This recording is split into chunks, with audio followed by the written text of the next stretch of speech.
भारत की भूमि पर एक दिव्य पुरुष ने जन्म लिया। भारत की भूमि पर एक दिव्य पुरुष ने जन्म लिया।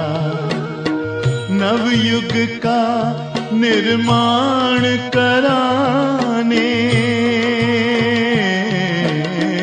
नवयुग का निर्माण कराने शिव ने जिनमें स्थान लिया। भारत की भूमि पर एक दिव्य पुरुष ने जन्म लिया। भारत की भूमि पर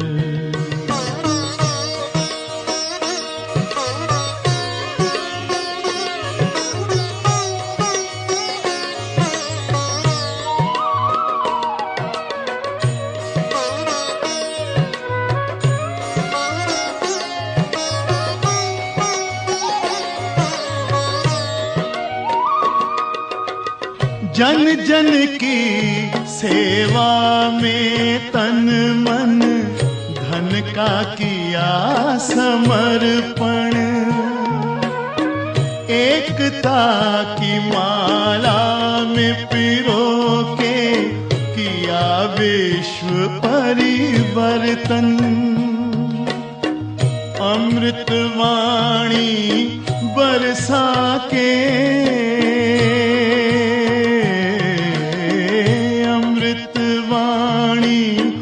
बरसा के सबका जीवन सुखदाई किया। भारत की भूमि पर एक दिव्य पुरुष ने जन्म लिया। भारत की भूमि पर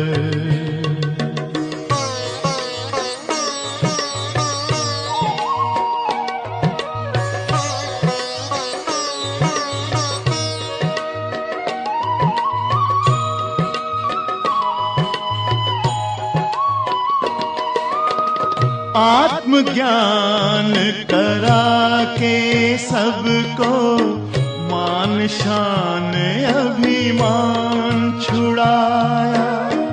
पहले आप ये मंत्र पढ़ा कर सबको आगे बढ़ाया। नष्टो मोहा स्मृतिर्लब्धा नष्टो मोहा स्मृतिर्लब्धा बन। गीता ज्ञान साकार किया। भारत की भूमि पर एक दिव्य पुरुष ने जन्म लिया। भारत की भूमि पर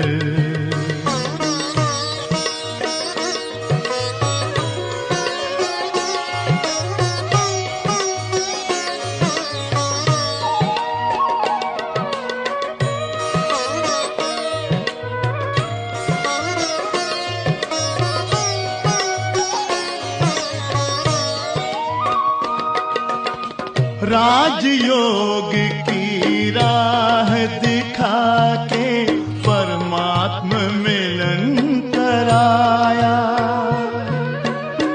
दिव्य दृष्टि दे करके उन्होंने मानव से देव बनाया। भाग्य विधाता ब्रह्मा बाबा,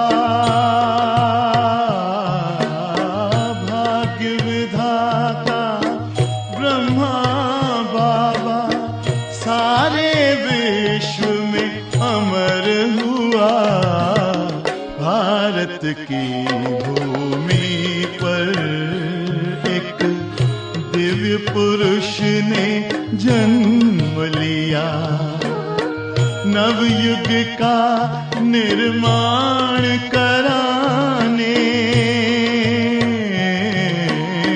नवयुग का निर्माण कराने शिव ने जिनमें स्थान लिया, भारत की भूमि पर एक दिव्य पुरुष ने जन्म लिया, एक दिव्य पुरुष ने जन्म लिया, एक दिव्य पुरुष ने जन्म लिया, एक दिव्य पुरुष ने जन्म लिया। ओम शांति। आज 14 अगस्त 2021 के ईश्वरीय अनमोल महावाक्य हम सभी बहुत प्यार से ध्यानपूर्वक दिल से सुनते हैं। आज परमात्मा कहे, मीठे बच्चे, तुम ड्रामा के गुप्त राज को जानते हो। ये सृष्टि एक बहुत बड़ा ड्रामा है और इस ड्रामा में हम सब कौन है? एक्टर्स हैं। तुम ड्रामा के गुप्त राज को जानते हो कि ये संगम युग ही चढ़ती कला का युग है। इस समय क्या है? संगम युग। जैसे कहते हैं ना कि सतयुग, त्रेता, द्वापर, कलयुग, ऐसे 4 युग कहे गए हैं। और संगम मना आत्मा से परमात्मा के मिलन का समय। ये बहुत ही श्रेष्ठ युग है। इसको पुरुषोत्तम संगम युग कहते हैं। तो ये संगम युग ही चढ़ती कला का युग है। सतयुग से लेकर कलाएं कम होती जाती हैं, है ना। ये श्रेष्ठ युग है। और जब सतयुग आएगा, सतयुग बाद त्रेता, फिर द्वापर, फिर कलयुग, धीरे धीरे कलाएं सबकी कम होंगी, डाउनफॉल होता जाएगा। ये राइज एंड फॉल की बहुत सुंदर कहानी है। इस समय परमात्मा हमें ऊंचा उठा रहे हैं, इस जीवन को महान बनाने आए हैं। और जब हम एकदम टॉप पे पहुंच जाते हैं ना, फिर धीरे धीरे धीरे धीरे, जैसे सूर्य, चंद्रमा होता है, चंद्रमा क्या होता है? एकदम बिल्कुल चमकता रहता है पूर्णिमा के समय, और धीरे धीरे धीरे धीरे उसमें कमी आते आते एक लकीर रह जाती है और फिर अंधकार हो जाता है। उसी तरह से ऐसे है कि ये भी मनुष्य की चढ़ती कला का समय है और फिर धीरे धीरे उतरने की कला हो जाती है। सतयुग से लेकर कलाएं कम होती जाती हैं। प्रश्न, सबसे उत्तम सेवा कौन सी है और वो सेवा कौन करता है? सबसे उत्तम सेवा कौन सी है और वो सेवा कौन करता है? उत्तर है, भारत को स्वर्ग बनाना, रंक को राव बनाना, पतित को पावन बनाना, ये है सबसे उत्तम सेवा। ऐसी सेवा एक बाप के सिवाय और कोई भी नहीं कर सकता। भारत को स्वर्ग बनाना, रंक को राव बनाना, ऐसी सेवा सिवाय एक ईश्वर के कोई कर नहीं सकता है। वही तो आकर के हमको स्वपरिवर्तन का ये जो मैनर्स हैं सिखा रहे हैं कि हम कैसे अपने संस्कारों का परिवर्तन करें। भगवान के अलावा रोज़ मीठे बच्चे कह करके हमें पढ़ाते हैं, रोज़ समझाते हैं। ऐसा पिता किसी का होगा? नहीं होगा। शरीरधारी पिता भी रोज़ रोज़ मैसेज दे दे के थक जाएंगे। चाहे फ़ोन में मैसेज थोड़ा सा भी देना हो, वो भी थक जाएंगे। लेकिन परमात्मा रोज़ हमें पढ़ाते हैं। ये ऐसा कहा जाए विद्यालय जहाँ रोज़ पढ़ाई हो रही है, जहाँ परमात्मा के महावाक्य रोज़ हम सुन करके स्वपरिवर्तन करते हैं, स्वपरिवर्तन का बीड़ा उठाते हैं। बाप ने ऐसी महान सेवा की है, तब तो बच्चे उनकी इज्जत करते हैं। भगवान की इज्जत लोग क्यों करते हैं? कि परमात्मा ने हमें श्रेष्ठ राहों पे चलना सिखाया। सबसे पहले सोमनाथ का मंदिर बनाकर उनकी पूजा करते हैं। भक्ति मार्ग में क्या किया? सबसे पहले सोमनाथ का मंदिर बनाया और उनकी पूजा की। तो कितना वो ईश्वर कितना महान है, उनकी पूजा की। तो अभी हमें भी क्या करना है? स्वयं को भी अपने पिता के समान पूजन योग्य बनाना है। तो पिता भी खुश होंगे ना, हमारे बच्चे भी, किसी का पिता डॉक्टर हो तो वो भी चाहेंगे ना मेरे बच्चे भी तो डॉक्टर हो, माँ भी डॉक्टर हो, पिता भी डॉक्टर हो, है ना, बहुत अच्छे बड़े डॉक्टर हों, तो बच्चों को भी तो चाहेंगे हमारे बच्चे भी ऐसे बने। आज हम अपने ईश्वर को कितना महान कहते हैं, अपने को क्या कहते हैं, मैं मूर्ख खल कामी कृपा करो भरता। भगवान को ये अच्छा लगेगा? लेकिन अब भगवान क्या कहते हैं, अभी स्व परिवर्तन करने की बहुत ज़रूरत है और मैं तुम्हें रोज़ गाइडेंस देता हूँ, लेकिन अब बने या ना बने ये हमारे ऊपर है, वो तो पढ़ा ही रहे हैं। आज का गीत, आखिर वो दिन आया आज, आखिर वो दिन आया आज। कौन सा दिन आया? जब परमात्मा की छत्र छाया हम पर पड़ी। अच्छा, मीठे मीठे सिक्के लदे बच्चों प्रति माता पिता बाप दादा का याद प्यार और गुड मॉर्निंग। रूहानी बाप की रूहानी बच्चों को नमस्ते। हम बच्चों की भी मीठे मीठे शिव बाबा को याद प्यार और नमस्ते नमस्ते नमस्ते, गुड मॉर्निंग। धारणा के लिए मुख्य सार, रचयिता और रचना का ज्ञान बुद्धि में रख सतो प्रधान बनने का पुरुषार्थ करना है। रचयिता कौन है? परमात्मा शिव बाबा। रचना कौन है? हम आत्माएं। तो दोनों का ज्ञान बुद्धि में रख क्या करना है? सतो प्रधान बनने का पुरुषार्थ करना है। बस एक ही चिंता रखनी है। कौन सी चिंता रखनी है? बस एक ही चिंता रखनी है कि हमें सतो प्रधान जरूर बनना है, स्व परिवर्तन जरूर करना है ना। श्रेष्ठ गुणों को धारण अवश्य करना है। सेकंड पॉइंट, इस बेहद के ड्रामा को बुद्धि में रख। ये सृष्टि एक बहुत बड़ा ड्रामा है, बेहद का ड्रामा है। वो तो 2-3 घंटे का ड्रामा होता है, उसे कहेंगे हद का ड्रामा। और ये ड्रामा तो बहुत बड़ा चल रहा है, सारे संसार ही ड्रामा में चल रहा है। इस बेहद के ड्रामा को बुद्धि में रख, अपार खुशी में रहना है। अपार में खुशी में क्यों रहना है? जो हो रहा है सब अच्छा हो रहा है, हर बात में कल्याण समाया हुआ है। बाप समान इज्जत पाने के लिए, बाप समान इज्जत पाने के लिए पतितों को पावन बनाने की सेवा करनी है।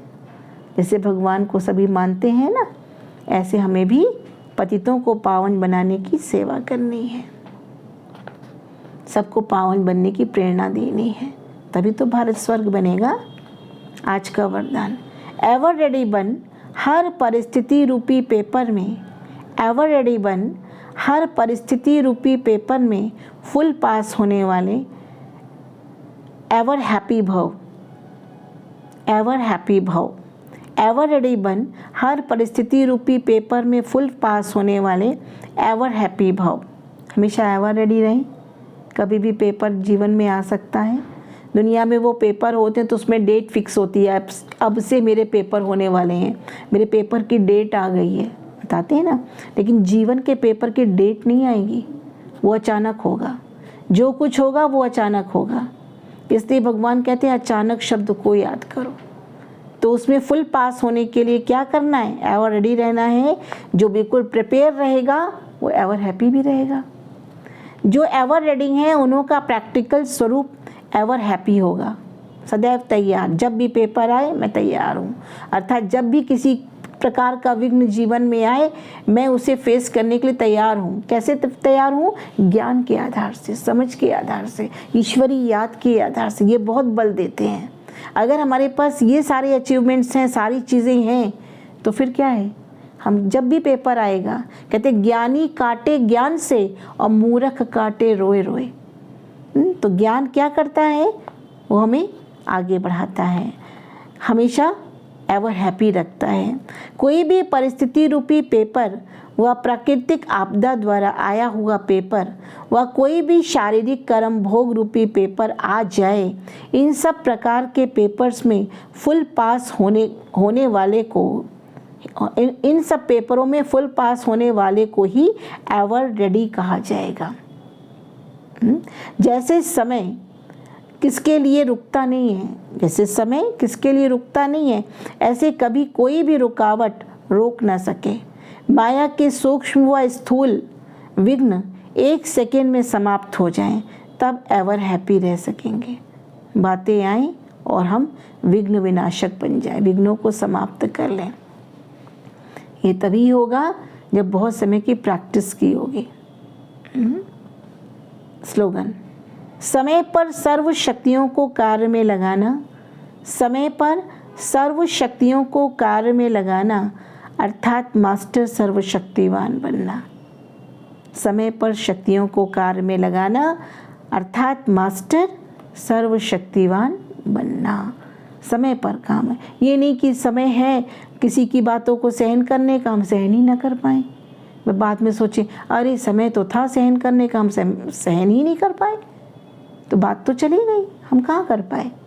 फिर समय आएगा कोई बात को परखने का, तो हम कहेंगे हम परख ही नहीं पाए, बात तो चली गई, हम तो धोखा खा गए। परख लेते तो हम जीत जाते, उस व्यक्ति को परख लेते, उस समस्या को परख लेते। तो बहुत सी ऐसी बातें आएंगी लाइफ में जहाँ पर हमें सर्व शक्तियों की ज़रूरत है। लेकिन सर्व शक्ति कैसी आएगी? समय पर सर्व शक्तियों को कार्य में लगाना अर्थात मास्टर सर्वशक्तिवान बनना। सर्व शक्तियाँ भगवान दे तो रहे हैं, लेकिन कहाँ पर कैसे किन शक्तियों को यूज़ करना है वो परमात्मा कहते हैं अगर करना आ गया तो तुम क्या कहलाओगे? मास्टर सर्वशक्तिवान। शांति।